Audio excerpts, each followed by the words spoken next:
Remember this scene from Kingdom of Heaven when Orlando Bloom just straight up murks this priest? Did that feel like it kind of came out of nowhere when you were first watching the movie? Like, why did this seemingly calm blacksmith suddenly decide to murder this guy like 10 minutes into the movie? Well, that's probably because the version you saw was missing a key bit of context. You see, that priest, played by Michael Sheen, isn't just any priest. He's actually related to Orlando Bloom's character, the blacksmith Balian. In fact, he's Balian's half-brother. The theatrical version of Ridley Scott's historical epic left all that backstory on the cutting room floor. But thankfully, there is a version of Kingdom of Heaven that does provide that context, along with a lot more story that we missed out on the first time. Like, did you know that Sibylla had a son in the alternate version who actually became a boy king after her brother Baldwin died? And that she prematurely ended his reign by euthanizing him? It may sound extreme, but it ends up being an important turning point for her character. Also, didn't you think that it was weird that Balian's rival, Guy de Lusignan, kind of just disappeared at the end of the movie? But the director's cut rectifies that as well, with a final battle between the two in the streets of Jerusalem. In this video, I'm going to break down all these changes and more between the theatrical cut of Kingdom of Heaven and its director's cut, which restores over 45 minutes of material that fleshes out missing plot threads, character dynamics, and some just plain old badass moments. And at the end, we'll compare the two versions to see which one is better. Actually, let's just get this out of the way from the get-go. The director's cut is clearly better, and it's not even really a contest. I mean, for the 20th anniversary DVD release, the studio didn't even include the theatrical cut on any of the discs. So even they know they messed up with this movie when it came out in theaters. So this video will be more about why the alternate version is such a drastic improvement upon the theatrical cut. And to start, let's examine how the two films get us to this scene by breaking down the vastly different openings from each version.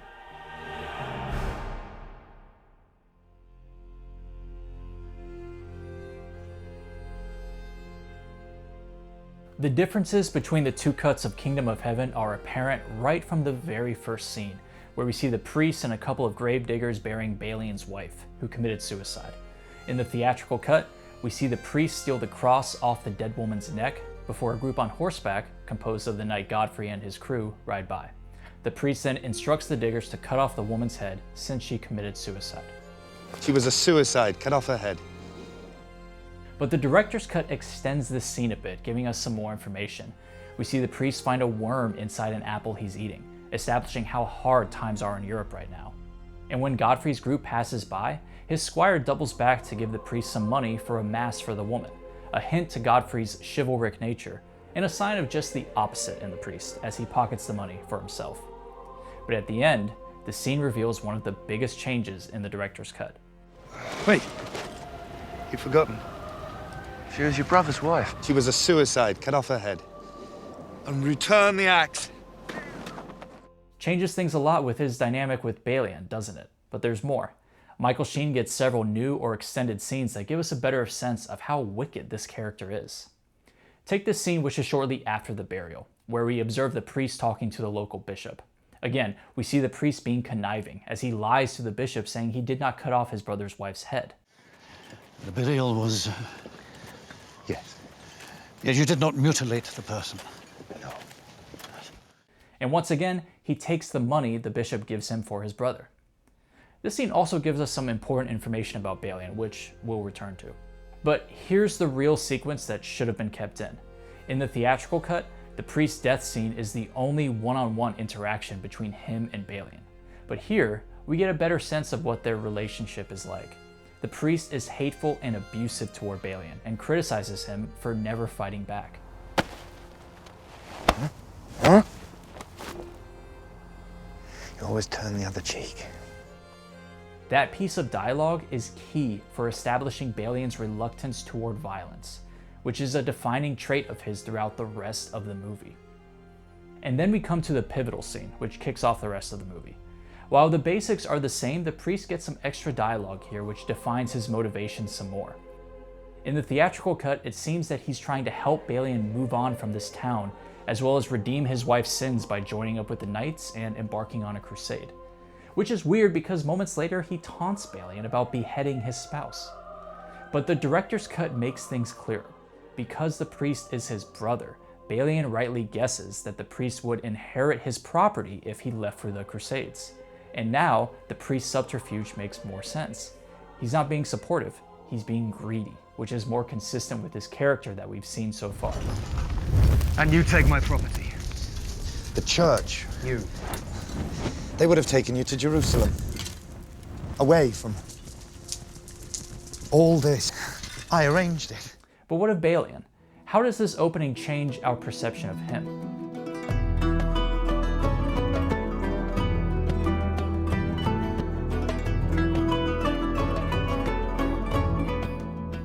Here's where we have to keep in mind that the differences between the theatrical and the director's cut don't just consist of background information. Each cut conveys a different sense of certain characters just by rearranging certain scenes or edits. Take our introduction of Balian in the theatrical cut. What sense of his character do you get from this snippet?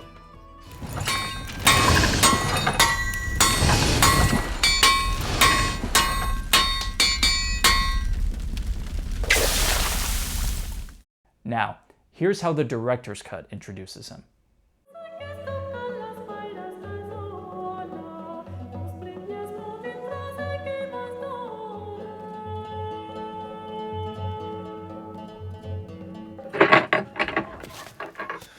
The bishop needs you. Remember, Balian is supposed to be grieving his wife and unborn child at this time, making him so despondent that the village has even put him in jail in the director's cut.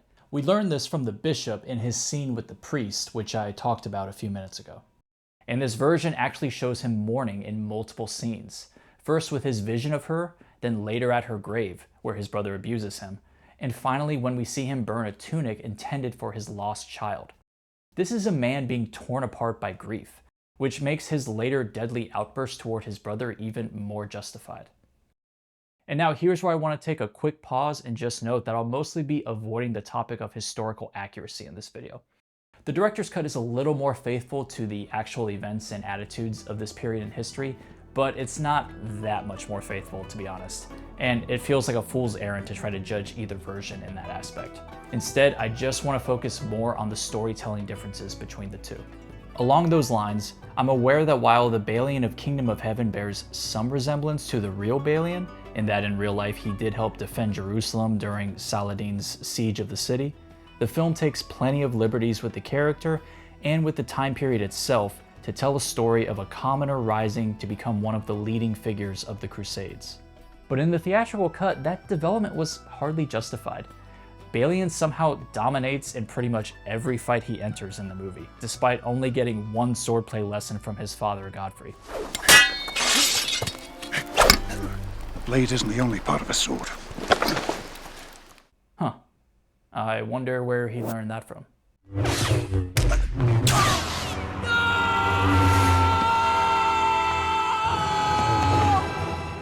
Let's not forget to mention the fact that Balian also has expert knowledge of engineering, siege warfare, and battlefield tactics, which seems like a bit of a stretch for a guy who's been a blacksmith in a small village his whole life. Except in the director's cut, this gap is actually addressed. We learn from the opening scenes that Balian has actually fought and led troops in battle before. Plus, he's built siege weapons. He has made great engines for sieges. He has made war machines that cast the largest stones. Have you been at war? On horse. And as an engineer also. This is also brought up later when Balian first meets King Baldwin, played by Edward Norton, and we get an extra scene where he advises Baldwin on how to properly defend the city. A fortification. You disapprove. How do you improve it? Like this, that we know part of the fortress may be approached without being exposed to fire from another part. Yes, I like this. Your walls are more difficult to address. While it is mostly just in dialogue that we establish Balian's expertise rather than on-screen action, it does help to smooth over some of that inconsistency the theatrical cut has. But yeah, it's still a little weird how he shows up in Jerusalem and Tiberius and the king immediately accept him as one of their own just because he's Godfrey's son.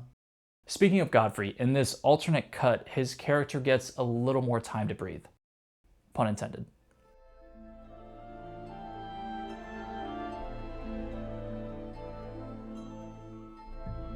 One of the things I like about the director's cut is that even though it adds more scenes, it's with the strategy of letting the audience fill in the blanks rather than over-explaining things. For example, in the director's cut, the movie pauses to give Godfrey this brief moment where he remembers Balian's mother, not only hinting at Godfrey's past, but recalling Balian's scene of remembering his wife, giving us a visual connection between father and son. And the scene where Godfrey confronts Balian about his heritage is a lot more subtle. For example, in the theatrical cut, Godfrey approaches Balian with this line. I am sorry you lost your wife and child. Which is perfectly fine. But in the director's cut, he says, God has made us man. We must suffer all. Which tells us a little bit more about Godfrey and how he sees the world. He's clearly religious and takes a spiritual view toward the kind of hardship that Balian, and in a way Godfrey himself, is facing right now. In both cuts, he then hints that he came to Balian's town seeking forgiveness for something, but doesn't say what. A few moments later, in the theatrical version, Godfrey states pretty plainly what he's trying to say. I knew your mother. To be courteous, I should say that it was against her objections. But I did not force her. I loved her in my fashion. Balian, I'm your father. But the director's cut leaves a few of these lines out.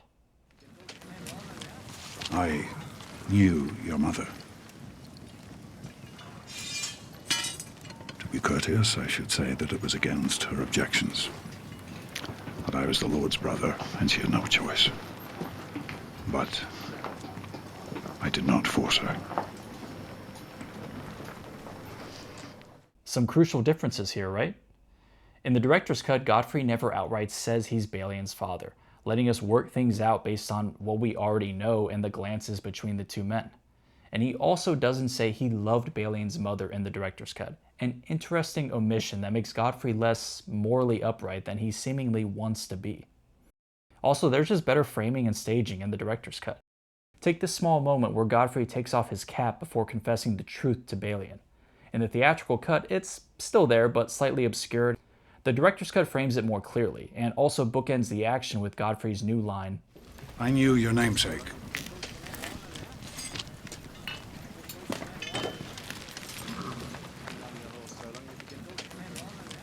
I knew your mother. It's a small moment, but it better conveys Godfrey's hesitancy at this point of the conversation. Also, as Godfrey said, he is the Lord's brother in the director's cut. This is where the story really benefits from the alternate cut by revealing the extra info about Godfrey's background. In the director's cut, we learn that his brother is the lord of the town he's visiting, and he's jealous about Godfrey's newfound wealth as a result of his crusading in the east. This pays off just a few scenes later when Balian, Godfrey, and the crew encounter a group from the village who have come to arrest Balian for murdering the priest. When Godfrey refuses, the group attacks them. There's a flank!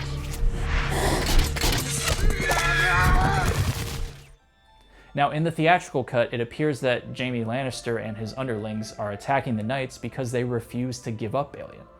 Yet the director's cut has already established that this is actually Godfrey's nephew, and he's only using Balian's crime as justification for his true intentions, which is to murder Godfrey so he and his father, Godfrey's brother, can inherit Godfrey's wealth. Now he returns, an actual baron of the Kingdom of Jerusalem. How is that for the lot of a younger brother? With no heir, it comes to me, and thus to you. Then I thank the stars for my uncle. Further adding to the tension in this scene is that one of the knight's squires actually gets killed before Godfrey's nephew even shows up. So by the time this exchange begins, we're already on edge, knowing that Balian and Godfrey are in trouble. As you can see, a lot of characters got shortchanged by the theatrical cut's trimming. According to Ridley Scott and editor Dodie Dorn, a lot of these changes were demanded by the studio in order to reduce the 3-hour runtime and focus more of the story on Balian. First thing that came up, which is no surprise to anybody because this is usually the first note that comes out of any studio executive's mouth, is that it's too long. The minute that we started taking out substantial chunks of the story, I knew there would be a longer cut. I mean, there's such a big difference between the theatrical and the director's cut. They really are like two different movies. One is a story that follows the character of Balian on a journey from Europe to Jerusalem, and the other is a very dense story of a lot of characters and what happens. But there's another actor in this story whose portrayal suffered more from these cuts than any other.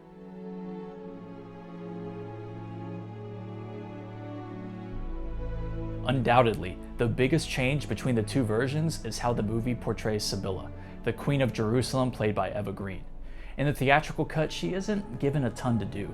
She seemingly falls in love with Balian almost immediately after meeting him, chastises him for not agreeing to the king's plan to murder her husband Guy, then inexplicably cuts off her hair and goes into hiding during the siege of the city, before joining Balian in France at the end of the movie. To say her character gets an overhaul in the director's cut is an understatement. For starters, just like Balian, we learn that Sibylla has another family member too, her son, Baldwin V. This detail triggers a bit of palace intrigue that was elided in the theatrical cut, but it's restored here. In the theatrical, after Sibylla's brother Baldwin IV dies, she immediately pledges her support to her husband Guy and backs him as king. If I have your knights, you have your wife. But this is a bit of an odd line because it presents it as if Sibylla had a tough choice to make, or even a choice at all. With Balian refusing to kill Guy, there's really nothing stopping Guy from taking the throne, as there aren't any other claimants to the crown in this version, and Sibylla doesn't have that much power. But in the director's cut, after the leper king's death, it's Sibylla's son who's next in line for the throne. That requires a bit of political maneuvering on Guy's part. Knowing that Sibylla doesn't want Jerusalem to erupt into war while her son is king, he offers his knights allegiance to her son to help keep the peace, in exchange for her support as his wife to shore up his power. Sibylla has more power to resist Guy in this version, since her son will be king, but with Balian scuttling the plot to kill Guy, she has to make the tough choice now to agree to Guy's request in order to protect her son's reign. If my son has your knights, you have your wife. This gives Sibylla a little more agency and depth as a character, especially after what happens next. Not long after Baldwin V is crowned king, we learn that he has leprosy, just like his uncle. Rather than see her son suffer like her brother, Sibylla makes another difficult choice. She elects to euthanize her son before the leprosy starts to eat away at him. This choice informs Sibylla's behavior for the rest of the movie. After all, she's in mourning. She gives the throne to her husband because she's in no state of mind to rule over Jerusalem. She cuts off her hair as a symbolic act, discarding her royal identity. When Balian comes to visit her later in the movie, we see the same chamber that was in the theatrical cut. But this isn't just any chamber. In the director's cut, this is actually the crypt where her son is buried. This is why she is not present during the preparations to defend Jerusalem from the Muslims. She's grieving, and her grief has consumed her. Frankly, it's much more powerful once you know why she's in the crypt, because in the theatrical release, you think she's in there just because she feels bad about having crowned Guy. But now you know it's that she's a destroyed woman because she's had to euthanize her son. I will say that while this context massively benefits Sibylla in the director's cut, it does kind of negatively affect the hopeful ending of the movie for me. I don't really buy her deciding to get with Balian at the end when we've seen the impact her son's death has had on her. And side note, Balian fixating on this plant at the end also makes more sense now, since we saw his wife attending to it in his dream of her at the very beginning. So now there's a nice little simple symbolism that Balian has moved on and his new life is beginning. That said, the director's cut also improves on the relationship between Balian and Sibylla, filling in quite a few holes that were in the theatrical cut. I mean, the simple fact is that the director's cut is longer, so we get 3 new scenes between the couple that weren't in the theatrical cut, as well as 2 existing scenes that are extended in the director's cut. That gives the relationship more time to breathe, so it doesn't feel as rushed. Plus there's a slightly longer sex scene as well. But it's really the content of those new scenes, as well as some added dialogue in the existing scenes, that makes this dynamic much stronger. Consider this new sequence in the director's cut, in which Sibylla offers to wash Balian while staying at his home in Ibelin. Balian is so afraid of even a hint of impropriety between him and the princess that he hesitates when she tries to wash him. So it lines up a bit better with his commitment to being an honorable man through and through. But then we learn a bit more about Sibylla in this scene too. But if it were adultery, which it isn't, the commandments are not for people like us. They are for the others. That gives her character a little bit of a different shade than in the theatrical, doesn't it? She has no qualms about committing adultery because she's royalty and the rules don't apply to her class. And she's trying to teach Balian the same lesson, so he'll go along with her. It makes her slightly less sympathetic, but I think that that's good because by the time her character is all said and done, you are sympathetic with her. So we are giving her more of an arc by having put this scene in.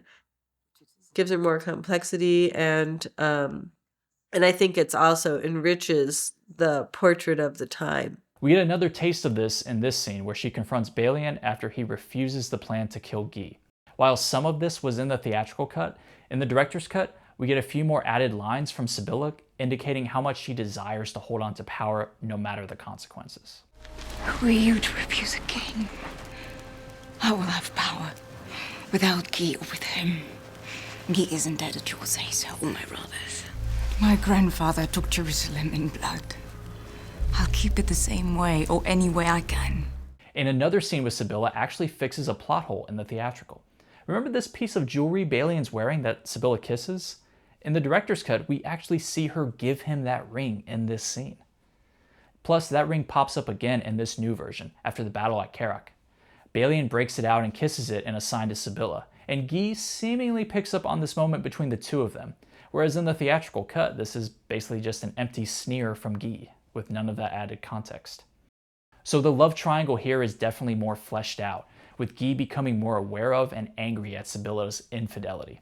We even get an added scene where he forces one of Sibylla's attendants to sleep with him, as a retaliatory act for Sibylla's affair. But the real added benefit of all these scenes is to give us a fuller picture of Sibylla's cutthroat nature. And because it comes off as much more of a contrast with Balian's righteousness, it makes it feel like she's much more of a character in the director's cut, rather than just a love interest. Alright, if you've made it this far in the video, I have a confession to make. There are loads of changes in the Kingdom of Heaven director's cut that I simply don't have time to go over here. Things like how it restores entire subplots of characters like the gravedigger from the beginning, or the slimy patriarch of Jerusalem, or how the violence is way gnarlier compared to the theatrical. There's just so much stuff to cover that I couldn't fit it into one video. But don't be mad, because I have some good news for you. I'm launching a Patreon, and as part of one of the tiers of support, I will provide an extended cut of this video in which I go over every single change between the director's and theatrical cuts of Kingdom of Heaven, no matter how small it is. And I'll also be gradually adding extended cuts of my other videos and all future videos as well, going over every single change I neglected to mention in the videos that are on YouTube. If you want more content like this, or if you just want to support the channel because you've enjoyed my videos so far, check out my Patreon using the link at the end of this video or in the description. Thanks in advance for your support, and now let's go back to our discussion of Kingdom of Heaven. I have to talk about yet another supporting character who got shafted in the theatrical, David Thewlis's Hospitaler.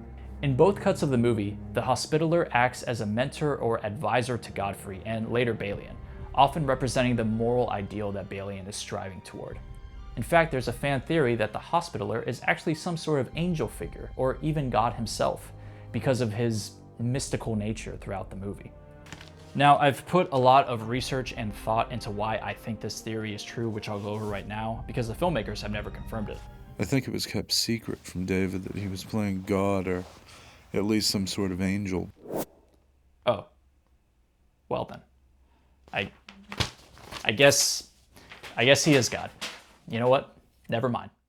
But if it wasn't obvious in the theatrical cut, there's a new scene in the director's cut that almost makes it explicit, and it has an importance for Balian too.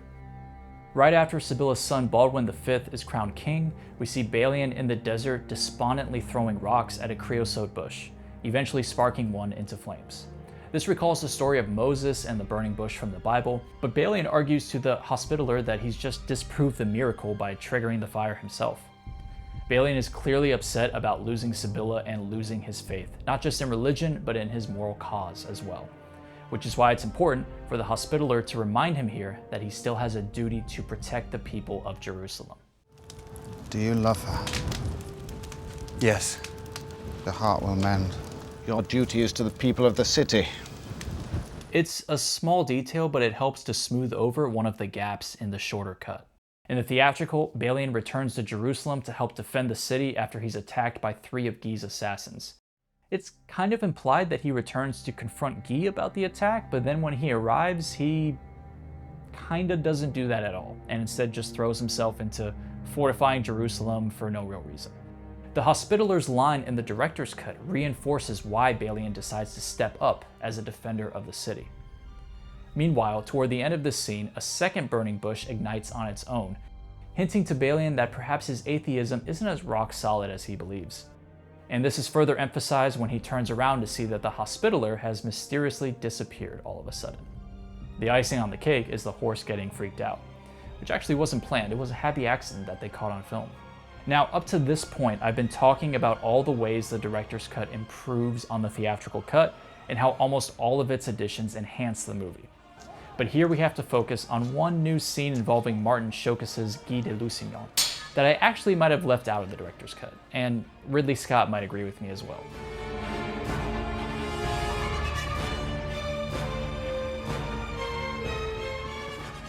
In the theatrical cut, the last we see of Guy is him captured by the Muslims, who humiliated him by forcing him to ride around on a donkey.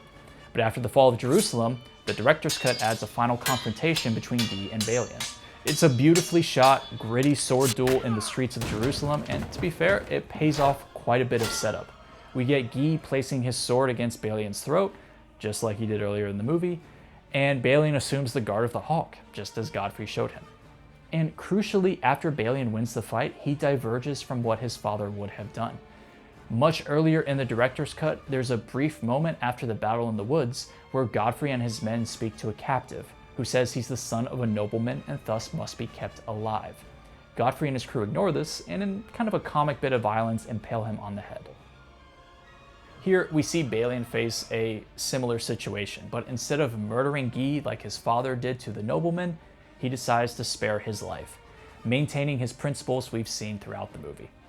Other than, sleeping with Guy's wife. That's all well and good, but I can't shake the feeling that all the emotion in this scene feels weightless, because it acts as more of an epilogue than a climax. But don't take my word for it, because Ridley Scott might have felt the same way.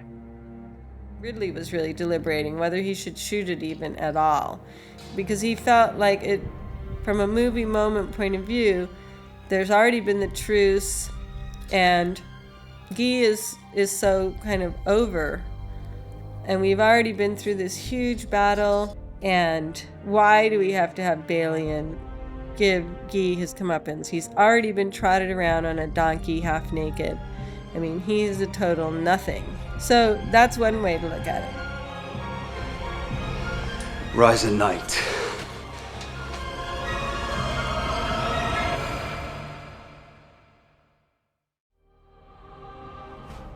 So if it wasn't already clear, the Kingdom of Heaven director's cut is leagues better than the theatrical, where the theatrical cut focuses more on the story of Balian at the cost of the supporting characters. The director's cut restores the full relationships and background of these individuals, becoming more of a rich tapestry of a film. We learn more about Balian's greedy half-brother, his father Godfrey, and the Hospitaler, providing more context and motivation at various parts of the story where the theatrical cut had gaps. We also get more backstory for Balian as well. In the theatrical, he was a bit of a Gary Stu, who was a master at whatever skill the script required him to have. But in the director's cut, his background as a warrior and engineer is better established, and he's also shown to actually be mournful over the death of his wife and child. Where in the theatrical, Sibylla was a mere love interest who had murky motivations, the director's cut brings back the tragic arc of her son's leprosy driving her to near madness, as well as fleshing out her affair with Balian instead of speedrunning through it.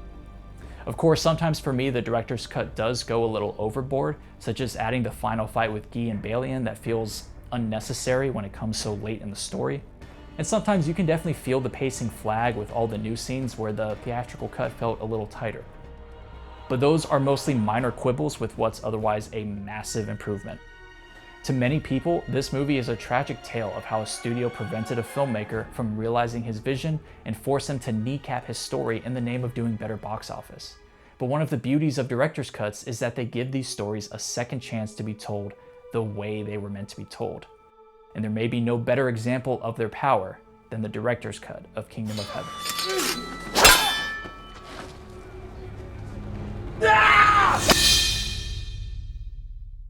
Hey guys, thanks for watching. I should also mention there's actually a third cut of the movie called the Roadshow Edition, which is just the director's cut with an added overture at the beginning and an intermission in the middle. It's nice if you're looking for a more cinematic presentation of the movie, but to be clear, it doesn't include any new scenes. I'll provide links in the description for where you can purchase copies of that version, as well as the director's cut and the theatrical cut. I do plan on breaking down even more alternate versions of Ridley Scott's films in the future, including Alien. And speaking of Alien, you might be interested in my breakdown of the assembly cut of Alien 3, unless, you hate that movie with a fiery passion like most people do. Anyways, I hope you guys enjoyed this video, and I'll see you in the next one.